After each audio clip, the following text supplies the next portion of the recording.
यहाँ हम आपको बताएंगे कि जो एग्जाम्पल आपका 17 है वो किस प्रकार से हल किया जाएगा। यानी एग्जाम्पल 17 का हल है, एग्जाम्पल 17 है, उसका जो सॉल्यूशन है वो किस प्रकार से, किस टाइप से उसका हल होगा और वो एग्जाम्पल 17 हमें क्या कह रहा है। तो एग्जाम्पल 17 हमसे कह रहा है कि आप 1/2 प्लस रूट 3 के हर का परिमेयकरण कीजिए। क्यों कीजिए? हमने आपको इससे पहले वाले जो पार्ट था, पार्ट नंबर 42, उसमें बताया था कि हम किसी दी हुई संख्या का परिमेयकरण यानी कि रेशनलाइज उसे क्यों करते हैं, क्या कारण है कि हम किसी संख्या का परिमेयकरण करते हैं। ये आपका पार्ट नंबर 43 है। इसे आप अच्छे ढंग से समझिए और ध्यान देकर समझिए। देखिए यहाँ पर हम आपको समझाने जा रहे हैं कि इसके हर का परिमेयकरण करना है। क्यों करना है? क्योंकि जब हम किसी संख्या के हर का परिमेयकरण करते हैं तो वो संख्या हमारे लिए सरल हो जाती है, और सरल हो जाती है तो हम उसे अच्छी तरीका से समझ सकते हैं, एक दूसरे क्वेश्चन में यूज कर सकते हैं और उसका हम अच्छी तरह से समझ सकते हैं कि यहाँ किस तरह पर, किस प्रकार का उसका जो सॉल्यूशन है वो बन जाता है और उसको हम सरल तरीके से समझ सकते हैं। तो देखिए यहाँ पर इसके हर का परिमेयकरण हमें करना है, और जब हम इसके हर का परिमेयकरण करेंगे तो सीधी सी बात है, जब इसके हर का परिमेयकरण होगा तो हम कह रहे हैं कि ये सरल हो जाएगा, अर्थात इसका जो हर है उसे हमें एक परिमेय संख्या में बदलना है। परिमेयकरण का मतलब यही होता है कि हम किसी दी हुई संख्या को, वो अपरिमेय हो या कैसी भी संख्या हो, उसके हर को हम परिमेय संख्या में बदल देते हैं, या फिर सीधे स्टेप में कहें तो उसे हम सरल संख्या में बदल लेते हैं। तो देखिए इसका हम रेशनलाइज किस प्रकार से करते हैं। हम इसमें एक आइडेंटिटी यूज करने वाले हैं और वो आइडेंटिटीज होगी a प्लस रूट बी कोष्टक a माइनस रूट बी, और ये होता है ए स्क्वायर माइनस बी, जो हम आपको लिखा चुके हैं, अच्छी तरह से समझा चुके हैं। हमने आपको पहले ही बता दिया था, हम आपको ऑलरेडी बता चुके हैं कि जो हमने आइडेंटिटीज यानी कि सर्व समीकरण जो हमने आपको नोट कराई थी, वो सर्व समीकरण इंपॉर्टेंट हैं, वो आपको आगे तक यूजफुल होंगी, काम आएंगी आगे तक। इसलिए आपका फर्ज बनता है कि आप उन्हें ढंग से याद कर लें और अपने मस्तिष्क में सजोए रखें ताकि आप उन्हें भूलें ना। और जब भी इस प्रकार का कोई क्वेश्चन आए, जब भी हमें एग्जाम में या कोई और कंपटीशन वाली एग्जाम में हमें कोई क्वेश्चन हल करना हो तो हम सीधे यूज करके उस क्वेश्चन को सरल बना सकते हैं और अपना समय बचा सकते हैं। नहीं, हल करने को तो हम वैसे भी हल कर सकते हैं विदाउट आइडेंटिटीज के, लेकिन आइडेंटिटीज का यूज हमने आपको बता दिया क्वेश्चन को सरल बनाने के लिए किया जाता है, ताकि इजीली जो क्वेश्चन है वो सरल बन सके और आपकी समझ में आ सके। तो देखिए यहाँ पर इसका जब हम परिमेयकरण करेंगे तो यहाँ पर हम ऐसी संख्या लेते हैं। देखिए इसका सॉल्यूशन जब हम निकालते हैं तो 1/2 प्लस रूट 3, तो हम आपको सीधे वे में बता दें, सिंपल वे में, कि जो नीचे संख्या लिखी हुई होती है डिनोमिनेटर के रूप में, उसका हम चिन्ह बदलकर उसी संख्या को ऊपर नीचे यानी न्यूमरेटर और डिनोमिनेटर के रूप में उसे मल्टीप्लाई कर देते हैं, तो हमारा रेशनलाइज हो जाता है। जैसे मैं ये कहूँ तो जब हम इसको इधर देखेंगे तो हम इस संख्या को इस प्रकार से ऐसे लिख देंगे, और इस संख्या को हमने लिख दिया है। अब यहाँ प्लस का चिन्ह है तो हम क्या करते हैं कि यहाँ पर माइनस का चिन्ह लगा करके और इसको दोनों तरफ क्या कर देते हैं, मल्टीप्लाई कर देते हैं। जब हम इसको इस तरह से मल्टीप्लाई करते हैं तो हमें क्या मिलता है? देखिए हमें मिलता है कि जब हम किसी भी संख्या को 1 से मल्टीप्लाई करते हैं तो आप अच्छी तरह से जानते हैं कि वही संख्या आती है जो 1 से मल्टीप्लाई की जाती है, चाहे वे संख्या कुछ भी हो। जब भी हम किसी संख्या को 1 से मल्टीप्लाई करेंगे तो उठ करके हमारी वही संख्या आ जाएगी जो वहां पर लिखी हुई है। तो ध्यान दें, भ्रमित ना हो, ये कि ये संख्या आ जाएगी। इसके नीचे हम देखते हैं कि ये जो संख्याएं हैं ये किस रूप में लिखी हुई हैं। तो हमने आपको पहले ही बता दिया कि जो आइडेंटिटीज होती हैं वो अच्छे तरीके से आप याद कर लें, वो आपके बहुत काम आने वाली हैं। तो a प्लस रूट बी, अब आप ऐसे भ्रमित ना हो, कंफ्यूज ना हो कि ए कहाँ से आ गया, बी कहाँ से आ गया, ऐसा नहीं है। मैथमेटिक्स में ये प्रयोग किए जाते हैं और इनकी जगह पर कोई दूसरी संख्या ली जाती है। अब मैं कह रहा हूं कि a प्लस रूट बी, तो a क्या है भाई, a की जगह कुछ भी हो सकता है, 2 3 4 5 6 7 8 कुछ भी, और b की जगह ये 3 है, b की जगह भी कुछ भी हो सकता है, और ये इस फॉर्म में बन जाता है। हमें सिर्फ चेक करना है कि हाँ उस रूट का है। तो ये a प्लस यानी कि ये हो जाता है a प्लस रूट बी, और ये हो जाता है a माइनस रूट बी। तो हमने आपको ये सर्व समीकरण बताई थी कि ये a स्क्वायर माइनस बी होता है। यदि ऐसा दिया हुआ हो तो क्या होता है, a स्क्वायर माइनस बी अपना हो जाता है।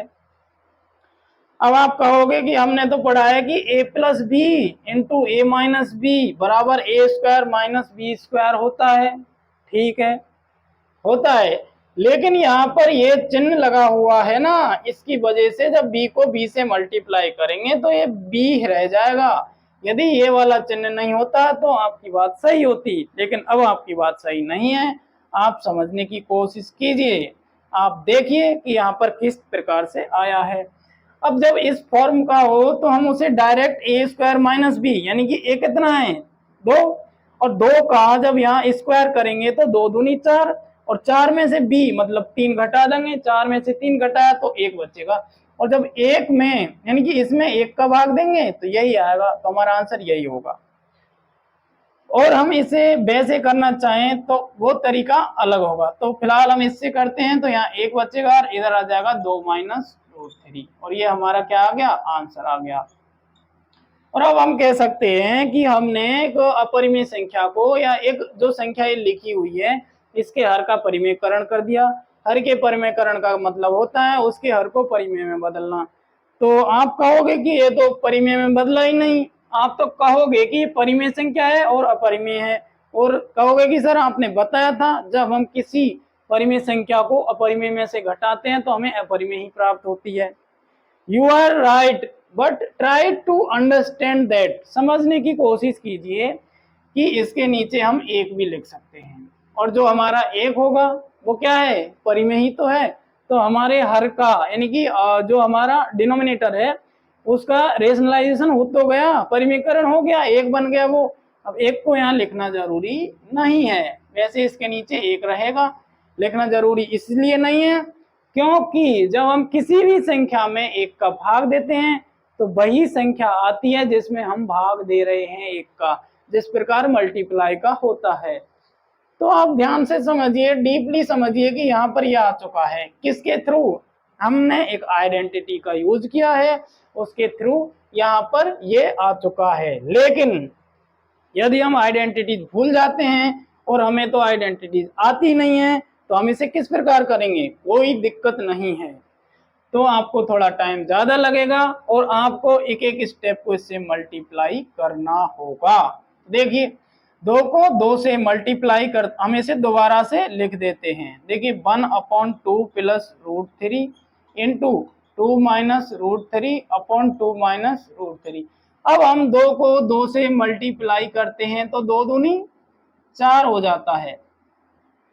कितना हो जाएगा, 4 हो जाएगा। हम इसे डायरेक्ट उधर ही लिख देते हैं। पहले हम आपको ये बताते हैं कि इस वाली संख्या को जब हम इससे गुणा करते हैं तो हमारा वही आएगा 2 माइनस रूट 3, जैसा यहाँ पर आया था 1 से गुणा करने पर, ऐसे ही 1 से मल्टीप्लाई करेंगे इस पूरी संख्या को 2 एकम 2 माइनस को किया यही आएगा, क्योंकि प्लस को जब माइनस से करते हैं तो माइनस ही आएगा। यदि यहाँ माइनस होता तो यहाँ प्लस बन जाता, और रूट 3 को 1 से करेंगे तो यही आएगा।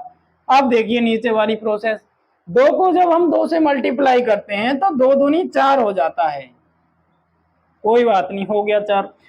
इसके बाद 2 को, इसी 2 को जब हम इससे मल्टीप्लाई करते हैं रूट 3 से, माइनस रूट 3 से, ध्यान रखें 2 को माइनस रूट 3 से गुणा करते हैं तो माइनस का माइनस आ जाता है, और ये 2 रूट 3 का 2 रूट 3 ऐसे मल्टीप्लाई लिखा जाता है। अब रूट 3 को जब हम 2 से मल्टीप्लाई करते हैं और यहाँ प्लस है यहाँ भी प्लस है तो आ जाएगा अपन का प्लस का 2 रूट 3। इसके बाद बचता है कि जब रूट 3 को रूट 3 से गुणा करते हैं, देखो इसको हमने इससे गुणा किया और इसको ही हम इससे गुणा करेंगे तो हमारा क्या होगा कि 3 3 अंदर समान है, तो रूट वाली संख्या जब रूट वाली संख्या से मल्टीप्लाई होती है तो वो बन जाती है वही संख्या जो कोष्टक के अंदर उसमें रूट के अंदर दी हुई है। तो इसको इससे गुणा करेंगे तो ये 3 ही रहेगा, लेकिन किसका रहेगा, प्लस माइनस, क्या होता है माइनस, तो ये -3 हो जाएगा। इसके बाद हम क्या देखते हैं कि ये 2 माइनस रूट 3 आ गया, क्योंकि ये तो ऐसा ही था। इसके बाद हम देखते हैं कि -2√3 प्लस 2√3 दोनों समान हैं। परिवर्तन यानी कि जो हमारा चेंजेज है वो किसका है, ओनली दिखाई दे रहा हमें माइनस और प्लस का। अब तुम्हें पता है कि 100 प्लस वाले नंबर होते हैं, 100 माइनस वाले, तो दोनों जीरो हो जाते हैं। इसी प्रकार बराबर में कोई संख्या हो तो वो जीरो बन जाती है। तो ये दोनों कट गए और यहाँ कुछ नहीं बचा, ये माइनस वाला प्लस वाला कट गए, बचेगा 4 - 3, तो 4 - 3, तो 4 में से 3 जाएगा, तो आपको अच्छी तरह से पता है कि क्या आएगा, 1 आएगा। और जब 1 आएगा तो लास्ट में यही बच जाएगा जो हमारा आना था। तो आप अच्छी तरह से समझ सकें, 2 बार समझ सके, इसलिए हमने आपको डिटेल से बताया ताकि आप इसे अच्छी तरह जान सकें। अब आप इसे इजीली कर पाओगे और आप इसे कभी नहीं भूलोगे यदि आपने ध्यान से और कंप्लीटली वीडियो को देखा है, वॉच किया है। यदि आप स्किप पे स्किप करते जाओगे, ले स्किप ले स्किप ले स्किप, तो कुछ नहीं होगा। जो मैथमेटिक्स की बुक है, जो मैथ के क्वेश्चन है, सारे आपको भी स्किप कर देंगे। जब आप एग्जाम में बैठोगे तो वो कहेंगे चल स्किप स्किप। तो स्किप नहीं करना है, वीडियो को ध्यान से देखना है और समझने की कोशिश करनी है कि मैथ को किस तरह से अंडरस्टैंड किया जाता है और मैथ के क्वेश्चनों को किस तरीके से और सरलता से हल किया जाता है। फिलहाल दुनिया चल रही है शॉर्ट की ओर, जैसे देखो शॉर्ट की तरफ भाग रहा है। हर चीज दुनिया को फिलहाल प्रेजेंट में शॉर्ट में चाहिए। रील्स पे रील्स देखे जा रहे हैं, शॉर्ट पे लॉन्ग वीडियो देखने का कोई काम नहीं। भाई तुम लॉन्ग वीडियो देखो, ध्यान से देखो, पढ़ाई पे ध्यान दो। और यदि आप बिल्कुल लॉन्ग वीडियो नहीं देखना चाहते, आपको लॉन्ग वीडियो पसंद ही नहीं है, आपकी लाइफ में लॉन्ग वीडियो आना ही नहीं चाहिए, तो कोई बात नहीं, हम आपके लिए प्रोवाइड करवा रहे हैं शॉर्ट वीडियो। ये वाला क्वेश्चन आपको शॉर्ट में भी मिलेगा, लॉन्ग में भी मिलेगा। मैथमेटिक्स का हर क्वेश्चन 6ठी से 10वीं तक आपको शॉर्ट वीडियो में अवेलेबल करवाया जाएगा। तो ध्यान से देखिए, आप उन्हें ही फिर स्क्रॉल करिए, ना कि रील्स को। आपका ध्यान तो सिर्फ रील्स देखने पे होता है, इसे रील्स ना देखें, अपनी पढ़ाई पर ध्यान दें और अपने जीवन को सार्थक बनाएं। रील्स देखने से कुछ नहीं होता। यहाँ पर देखिए, ये जो है ये आ चुका है, इसका हम रेशनलाइजेशन कर चुके हैं अच्छी तरीके से। यहाँ पर डायरेक्टली हमने कर दिया था, एक आइडेंटिटीज का यूज करके, सिर्फ 1 मिनट लगा था कि हम इस आइडेंटिटीज का यूज करके, वो तो हमने लिखा है कि ऐसे आपको बता के, नहीं तो डायरेक्ट जब आप एग्जाम में बैठोगे, पेपर अटेम्प्ट करोगे, तो सीधा लिख दोगे कि हाँ ये इस रूप का है और ए स्क्वायर माइनस बी कर दिया, तो 2 दूनी 4 - 3, 1 बचा और 1 में इसका भाग देंगे तो 2 - √3 आ जाएगा। तो आपको अच्छे ढंग से समझना है, ये ऐसे हो गया है। और ये विदाउट, यदि आप ये भूल जाते हैं, आपको ये नहीं आती है, तो आप एक दूसरे को मल्टीप्लाई करके भी अपना आंसर इजीली अचीव कर सकते हो। तो आप ध्यान दें, अच्छी तरह से समझें क्वेश्चन को और लॉन्ग वीडियो पर ध्यान दें और अपने जीवन को सार्थक बनाएं। और वीडियो को ज्यादा से ज्यादा शेयर करें, लाइक करें दबा के और शेयर करें। Thanks for watching.